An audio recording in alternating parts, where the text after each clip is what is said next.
కృష్ణా జిల్లా గన్నవరం మండలం మెట్పల్లిలో అడవి పందుల కోసం పెట్టిన ఉచ్చులో చిక్కి ఒక చిరుత మృతి చెందింది. ఈ సమాచారం కలకలం సృష్టించగా అటవీశాఖ అధికారులు ఘటనా స్థలాన్ని పరిశీలించారు. పూర్తి దర్యాప్తు ప్రారంభించారు.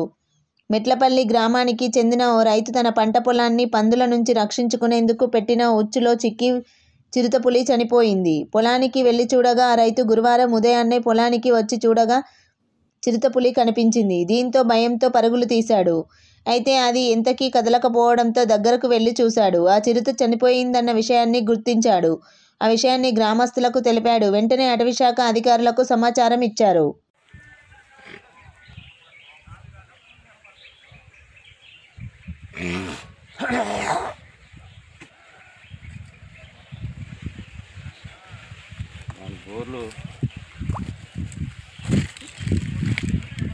ఓవర్ మంట లేకెళ్తాను ఇప్పుడు.